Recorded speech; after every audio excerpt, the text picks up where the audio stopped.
Alright, so as you can see, Hammond has changed their patch selection scheme now to the telephone entry pad. So you just hit a number, there you go. These are single digit patch selections.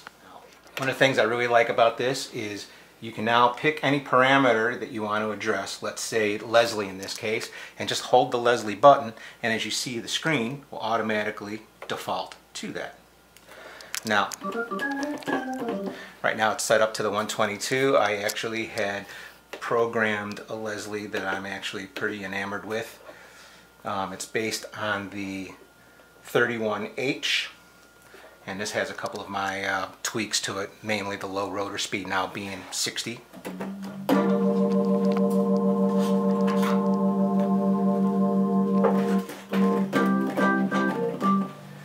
And it now has a new parameter involved for the Leslie, and that is the color.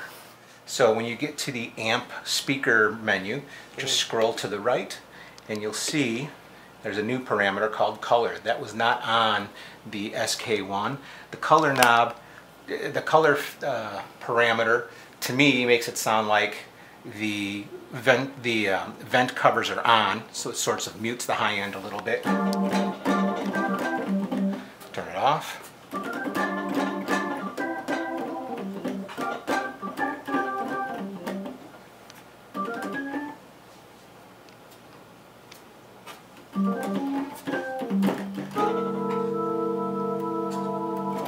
And at loud volumes you can really hear how that works. Another new parameter on the XK-1C involves the Leslie and a new parameter called mix. This was not available on the SK1. So hit your chorus vibrato. As you see, it goes right to the chorus vibrato page. Scroll to the right and you'll see that we now have the mix parameter. Right now it's set to even, which is a full half and half. You know, the fundamental sonic image as well as the chorused / vibratoed mirrored image. So you can change the mix to any level you want. So you can adjust to the most subtle chorus vibrato. In fact, removing the chorus vibrato so you have direct 64 only.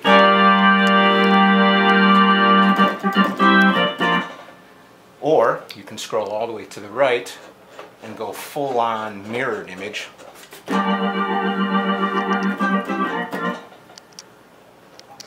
Whereas you go back to even, which is half and half.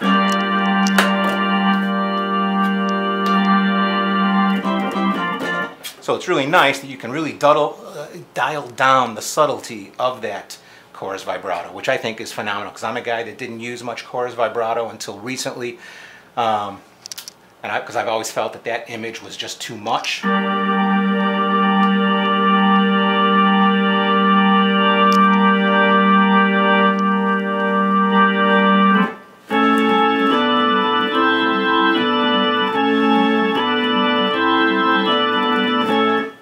Yep, big fan.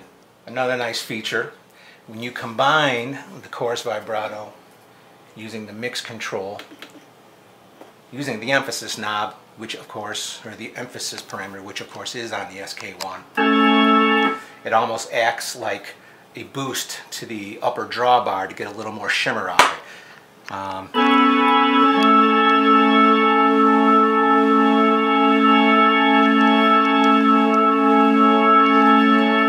So again, between that and the mix control, you have a lot of variables there to really tailor the chorus vibrato to the sound that you are looking for.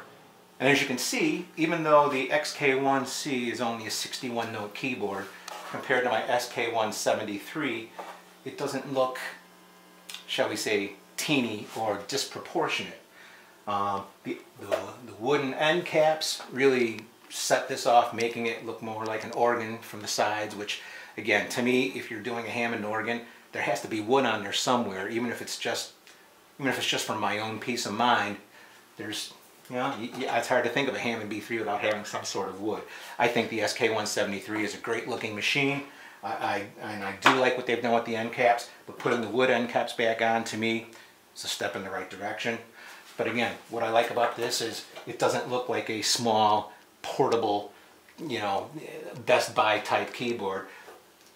It adds a little more heft to it, beefs up the size just a little bit more.